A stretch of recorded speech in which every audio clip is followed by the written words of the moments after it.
Let's start talking about Gem Knights by addressing the elephant in the room, the fact that Konami does not release the Gem Knight fusion. That means we have to use polymerization or the other less good Gem Knight cards like Pyroxene Fusion, which is alright, but it's a trap card, so you have to wait for one turn to actually use it. By that time, might as well you use polymerization, because polymerization you can also search for it. So this card is definitely, I mean, by the fact that it's a trap, that means you can fusion summon and then attack, and you can flip it and then fusion for another and then go for maybe an OTK. In that sense, it has some sort of application, but aside from that, it's not really searchable, so that means polymerization is obviously better in terms of consistency. Another card for fusion of a Gem Knight is Fragment Fusion. You can banish monster from your graveyard for this. However, the monster is destroyed by the end of the end phase. It's pretty much like Pyroxene Fusion. The same functionality, at least you can use it for OTK potential, but using it as an actual outlet for fusion is obviously not good. Now let's start to talk about the actual fusion monster of the Gem Knights. Let's start with the first monster, which is Gem Knight Master Diamond, the UR. Long story short, this card is bad for Duel Links. If you're not familiar with how Gem Knights being played back in 2011 or 2012, because what we have right now in this book is kind of comparable to that era, minus the key card, which is Gem Knights Fusion. What the style was is that we usually want to try to fill in our graveyard as fast as possible with a bunch of Gem Knight monsters. That means we're gonna try to fuse a lot in one turn, but we can't do so because we do have Gem Knights Fusion, which can add back into your hand by banishing a Gem Knights monster from the graveyard. In that kind of style, Gem Knights Master Diamond definitely have a place, because its effect does really depending on what kind of Gem Knights monster you have in the graveyard. However, we cannot do this in Duel Links. The reason is because first, we don't have the Gem Knights Fusion. That means there is a limit to how many times you can fusion summon in one turn. The limit is how many polymerization you have and also the other resources that you have. Another reason is that in Duel Links we only have 5 extra deck monster. So that means in an already tight extra deck monster slot, fitting in another Master Diamond with an effect that actually kind of depending on what kind of decent Gem Knight monster you have in the graveyard, which the decent Gem Knight monsters are the fusions, kind of limits of its usefulness. Also, another factor is obviously this thing is extremely costly to bring out. 3 Gem Knight monster and 1 polymerization on 1 cards to use to fuse. That's 4 cards for 1. I mean, unless this card can special summon another 2 cards, I don't think people would play this. Now let's move on to the next Gem Knights monsters. We have Gem Knights Prism Aura and also Gem Knights Seraphinite. For the most part, these 2 monsters have the same material, fusion material, but Gem Knight Prism Aura definitely gonna be your to-go monster.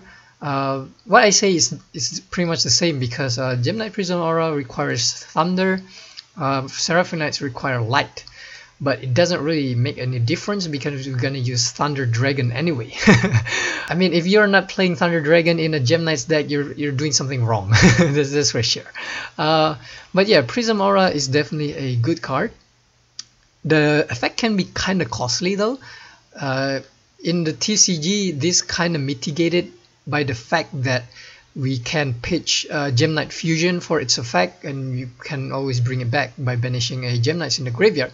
But in Duel Links, we don't have that card, so we can only pitch a Gem Knight card from our hand, a Gem Knight monsters, because there are no other Gem Knight spell or traps as far as I'm aware. We only have the Pyroxene and the fragment stuff and particle fusion, but this card is bad.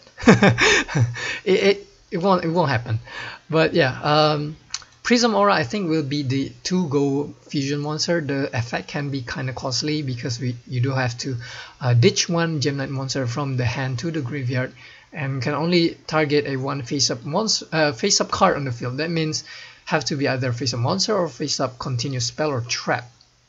The good thing though is that Prism Aura can be activated during either player's turn, so that means Prism Aura can give that some sort of a pressure in control. So that means again something like a Volcanic's deck, it will be kind of hard if they want to try to go to the Doomfire play, because the moment they activate the Tri-Blaze, the Gem Knight player can just directly activate Prism Aura, pitch one Gem Knights and destroy either the Tri-Blaze or the Accelerator. So yeah, that's just one good thing about Prism Aura, is that it's a quick effect, so it's definitely have some sort of a control in that sense. The next one is Gem Knight Seraphinite. Gem Knight Seraphinite has a very decent effect, but as in for an actual fusion Gem Knights, I don't think it's have any role to play, because generally in Duel Links you don't have that many resources in your hand anyway, and by the fact that you already use your resource to fusion summon, usually you won't be able to normal summon twice on top of fusion summon. So I can see this card being played maybe in some sort of a Gemini Gem Knight's deck, but then again, if you want to play Gemini, might as well fusion summon into the Alloy Beast Reptinus. There's really no reason to fuse into this. That's what I think about it. Yeah, but yeah, that is my take on it. Gem Knight Seraphinites I don't think has a place in Gem Knight's fusion deck, because you might as well go to Prism Aura, because it's better. It has better attacks, it has better effects as well, and Seraphinite's effect probably won't be used much in a Gem Knight fusion deck, unless you play the Gem Knight's Gemini and you really want to you know, kind of use the Gemini's effect. But honestly, realistically, I don't think this card will see play. So Prism Aura will definitely be the better choice to go to rather than Seraphinite, especially because the two materials pretty much the same. But yeah, let's move on to the next Gem Knight fusion, which is Gem Knight Ruby, Gem Knight Topaz, and also Gem Knight Citrine. Out of these three, I think the one with the better effects is Gem Knight Topaz and also Gem Knight Citrine. Gem Knight Topaz can attack twice, Citrine have pretty much the Ancient Gear effects. The problem with fusion centric deck is, by the end of the day, resource. You cannot fusion without resources. In Gem Knights, traditionally we remedy this by using, like I said before, Thunder Dragon and also Volcanic Shell. Volcanic Shell is a pyro, while Thunder Dragon is a thunder light monster. So that means using these two materials we can go to Prism Aura, we can go to Seraphinite, we can go to Citrine. So that's why traditionally Gem Knight, back in the day at least, in 2011, usually the fusion monster that people use were Citrine and Prism Aura, because a Volcanic Shell is pretty much a +1 if it's already in the graveyard once, and a Thunder Dragon is also pretty much a straight +1. So in that sense it can kind of help with the resource. Another good thing about a Gem Knight Citrine is that just like Seraphinites and also Prism Aura, the fusion material doesn't really specify which exact Gem Knights that you need. It just says any Gem Knight monsters. While Ruby, you kind of have to play Garnet. Topaz, you have to play Tourmaline. It's flexible in that sense, and the effects also, I think it's the better one between these three. Now let's take a look at the actual monster. We have Gem Knight Garnets, which is a Pyro Earth. Gem Knight Tourmaline, Thunder Earth. Who else? Emerald Rock Earth. Crystal, I think also a rock. Yeah, the big guy Crystal. We also have a Lazuli, rock Earth, and also the Gemini. Sardonyx, Pyro Earth, and also Amber. Thunder Earth. In my opinion, Lazuli is definitely the best if it's a fusion centric, because this card definitely replaces itself. However, you do have to play the normal monster if you want to use Lazuli.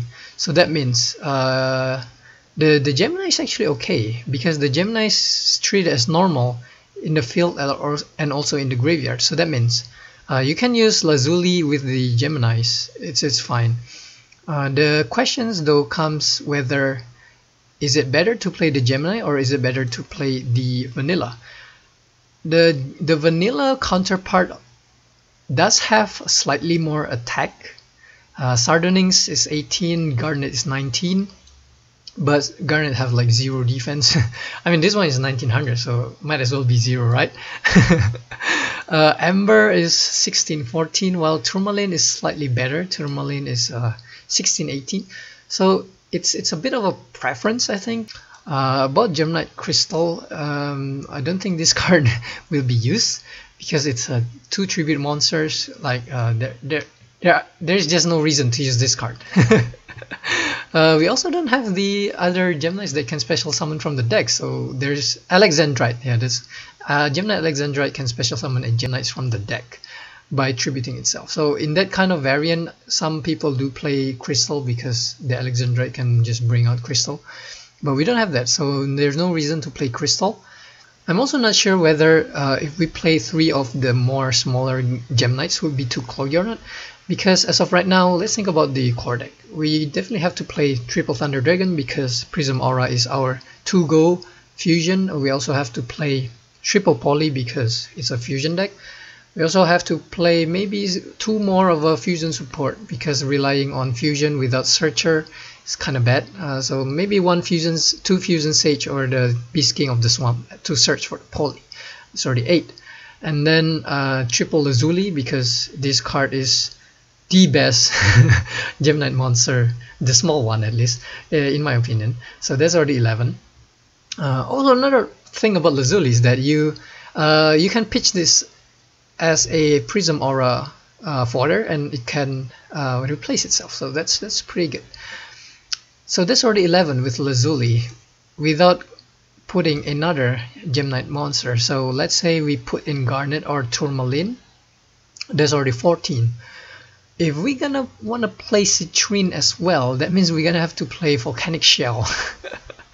There's already 17. That's actually a bit too much, I think.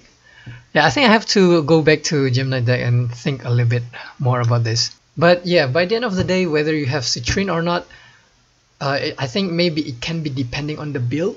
But one thing for sure, every Gemnite deck will definitely play Prism Aura. So that's probably the card that we can kind of concentrate to build our deck around. So we can think of the matchups based on this. Would be better, I think. Another card that I think can kind of help is actually plant fusion material, I think it's called. Yeah, this card, Fusion Recycling Plant. This card is actually pretty decent. I mean, it kind of replaces itself by the end of the turn if you do special summon. So it can kind of help. But if you do use Gemnite Lazuli as its fodder to grab your polymerization, you won't get Lazuli's effect because the discarding part is a cost, while Lazuli I think only activates if it's an effect. So yeah, it is.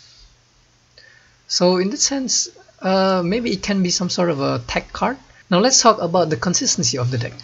Just like any other fusion-centric deck, it is very resource-intensive because you sacrifice 3 cards in order to get 1 card on the field. That's why playing Thunder Dragon or Volcanic Shell is very crucial in this deck. However, it can pays off by the fact that Gemnite's Prism Aura effect is actually pretty strong in terms of control, and polymerization by itself also kind of easy to be searched. I mean, we do have a lot of searcher card for polymerization. We have Fusion Plant, the field spell. We have a Beast King of the Swamp. We also have the not Beast King of the Swamp, King of the Swamp, I think. Yeah, either one of them. The UR cards. We also have Fusion Sage. So in terms of the fusion spell itself, it's not hard. The Gemnite fusion itself is also really flexible, so I don't think fusioning would be a problem. The only problem is, like I said before, it is very resource intensive. So that means your opponent can kind of exhaust your resources if they do play a lot of cards that forces you to activate Gemnite Prism Aura, which makes Gemnite Lazuli even more important because Gemnite Lazuli is some sort of your go-to cards to pitch. But aside from that, I think consistency wise it's good. Bring out Prism Aura first turn I think won't be a problem for the most part, especially because you can also use restart to increase the consistency. But yeah, just that it's very resource intensive. For the matchup against the OTK decks like Ice Barrier, Cyber Angels, and also Ninja, like I said before, it really depends on what you open. If you open Floodgate and Econ, then you're pretty good. Maybe aside against Ice Barrier, because they will just pop your back row. But I think against Ninja it's pretty okay, especially if you have at least one back row and Prism Aura on the field and you can pitch something. Then it becomes a battle of attrition, right? Who has more resources? Against Cyber Angels, pretty much the same. You can pitch one card to destroy the Dakini, but then the Dakini will destroy your Prism Aura. So that means you go -1 between that trade-off. But then again, the Dakini is some sort of an unfair card in my opinion. It's just too good for Duel Links at least. But yeah, that's against Cyber Angels, maybe not the best matchup. Against Ancient Gear, if you do get a first turn Prism Aura and can activate its effect, I think it's a really easy matchup already. Because Ancient Gear generally only summon one monster per turn.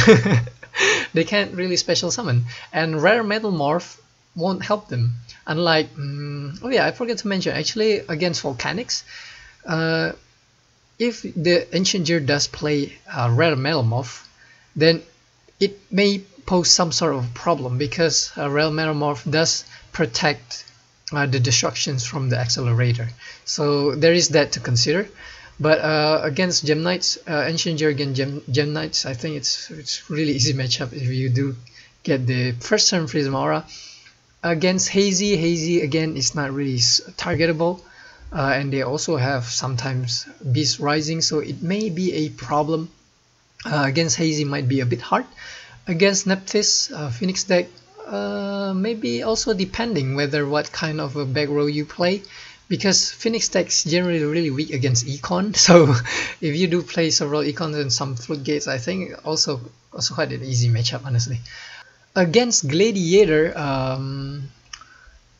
Gem Knight Citrine is the key. I mean, against any kind of back row heavy deck, you generally want to go to Gem Knight Citrine.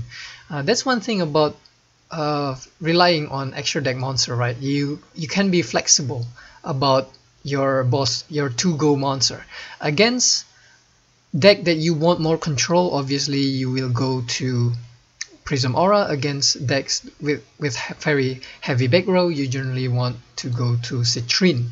I think Gem Knight is really decent, but I really want to kind of play test it before I can be sure, because on paper it's actually not that bad, but like I said before, the resources may be the problem here. But one good thing about Gem Knight is, like what I said before, it's very flexible in terms of what you can go to. So it really depending on the situation, you can either go to Citrine or you can go to Prism Aura, or maybe you play Topaz or Ruby, I don't know, or maybe Seraphinite. So that is one advantages in playing Gem Knights in comparison to other more rigid decks, like decks that are already predetermined what kind of things that they can do and they cannot. So yeah, that's my take on Gem Knights. Definitely gonna see people playing it on the ladder, that's for sure. I definitely gonna try this out. So what do you guys think about Gem Knights and also Volcanics?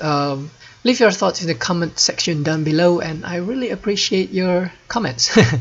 Thank you so much for watching, and see you guys next time.